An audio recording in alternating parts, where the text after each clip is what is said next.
Hey all, it's Rob at Epicos. Just wanted to come back and hit you with another video, this time highlighting a program that we're doing basically starting now. Wanted to get involved with school ending and heading into the summer and highlight specifically some family weight games, a lot of co-ops that kind of those two things go hand in hand a lot. But stay tuned, we're going to do a little bit of a promotion associated with that, but I can't give you that right up front because you got to watch it. You got to hear me blather on about a few of these games before I tell you the goodies. But yeah, right out of the gates, Chronicles of Avel, I think that's how you pronounce it. This is a new co-op that came out, and there's some goodies that come with it. So this we've already taped together, and you get the hero's treasures immediately just with purchasing the game. And you also, if you mention this video, so I guess I did hit it earlier than I thought I was gonna, but if you mention this video, there's this Adventurers Toolkit that expands upon it. You get this for free as well. So I'm a big fan of co-ops, especially as you're trying to get the family to sit around the table. Maybe you don't want to, you mix it up. You start the night with a co-op, get everybody feeling good, and then you go cutthroat and you play Exploding Minions, which is basically just the Minions themed version of Exploding Kittens, where you're doing all kinds of crazy take that card play and going nuts. But this is a new one. The artwork's incredible. The gameplay. One of the games that's always in my head is Castle Panic, as far as kind of that family weight co-op. And you'll hear with a couple of these, that's an easy comp because it is similar. But for me, this game and Siege of Rundar even more so are just better versions in the evolution of that. So either, hey, Castle Panic's been out for a few years, you've played it a bunch, and you kind of played it to death. Man, jump to Siege of Rundar. It's Reiner Knizia, well-known designer. There's some deck building. I just think that's better Castle Panic. It's that tower defense mode, so very similar, easy, but there's this cool spatial element to it. That's just a knockout. But similar here. You could just skip Castle Panic if you've got the kids that are just getting into that range. It's been out probably a decade, so you don't have to start there. You can just skip right to it and go, yeah, we're going to hit with the new stuff. We're going to hit. Key to the Kingdom's a funny one because this is actually Restoration Games. What they do is take older games, update the artwork, maybe update the mechanics, and then they give you a newer version. And so this is a classic game, maybe 30 years old or more, that they've really done. And this is really neat. There's an aspect of it where you go through a portal, and when you go through the portal, kind of like playing Clue back in the day when they had the corners of the board are connected with those secret passageways. This is that same thing, except you go through the portal and it opens up like a flip book, and the board size almost doubles, and now you've got more space to explore and do those kind of things. That one is not a co-op, but just a really neat. You can just see the artwork showcased on the cover of the box, but just this really neat mechanic going around trying to race each other to collect various things. Disney sells itself basically, but I'll add on and do it for 30 seconds. Your Disney villains. This is not to be confused with Villainous, which is a card game that we also have, and there's 5 or 6 expansions out for that. This just takes the Disney villains, basically trying to escape a maze, Disney Labyrinth. Really nothing more to say there.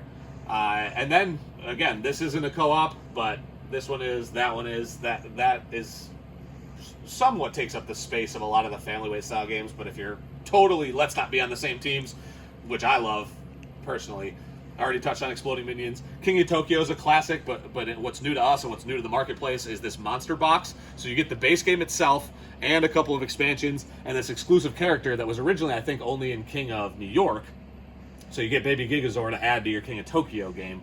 And so that's an awesome place to jump into that. Again, King of Tokyo is a classic. It's basically Yahtzee-ish. You're rolling dice and getting after each other, but this has a couple of expansions already baked into the box. And I'm sure as you've been panning across and looking, you've been seeing this artwork and thinking, holy crap, tell me about that game, just based on the art, just based on the box style. And they know too. They were not confused about how good the artwork was. They actually included a little hook on the back of this. They want you to hang this up as a piece of artwork in your home and then have people go, oh my gosh, that's incredible. And you go, oh, it's incredible, all right. It's a game also. So that's how you hook them. That's how you get people in. But this is a really cool mechanic.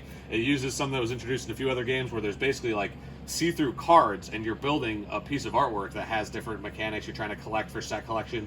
But gorgeous game, really good seller for us. So if you want to jump in on that craze, by all means do it. And the name of the game is Canvas, but they've even done it where the canvas itself, the name peels off. If you want to showcase this on your wall, you don't have to tell people that it's a game and has a name. You can sneak it in the back door, get them to start talking about the artwork, and then bada bing, bada boom, pitch them on a game night.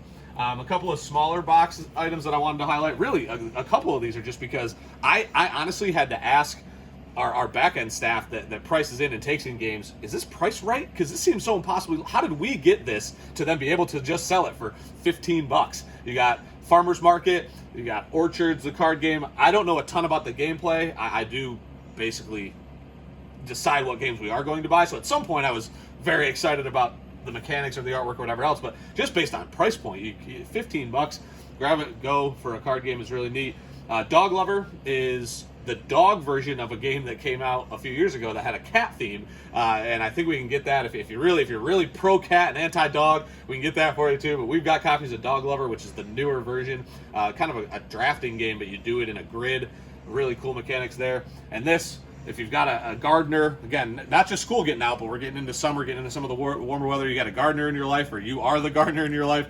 This is a really cool themed game with flowers and various bugs. Again, set collection, trying to do different things to rack up a bunch of points. So this is just a small smattering of what we have.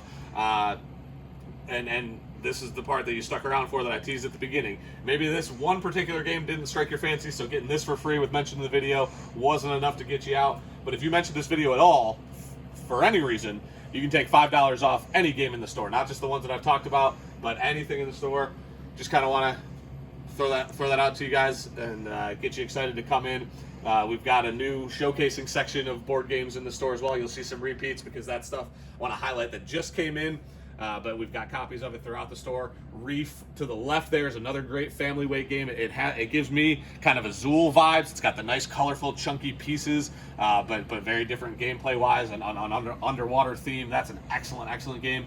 And I guess we talked Dog Lover, mentioned there was a cat version, but we've got the dog version. Circling back and finishing with cats, it is the internet, it is a video. It basically has to have something to do with cats by contract, by law, I think. So you see that game up in the top right of our new showcase, Hibachi. That is a cat standing at a hibachi grill, and the mechanics of that game are wild. It is a flicking game, so there's some dexterity to it. You are flicking little pieces onto a board, onto a hibachi grill basically, and depending on where they land, you get different ingredients. You can fulfill different orders. So if you like cats or food or games, that checks all the boxes. And honestly, if you don't check at least one of those boxes, I don't know how you're alive. I don't know how you're American. I don't know how you're even here. Found this video, whatever. But that's a really neat one that we also got in.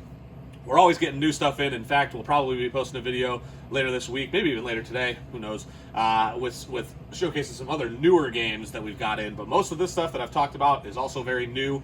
We're just trying to keep you guys abreast, but if you watched the other video and we walked all the way through, you know we've got way more than just this. This is a small sample size, but hopefully enough to get you excited. Again, mention the video, get $5 off any board game in the store.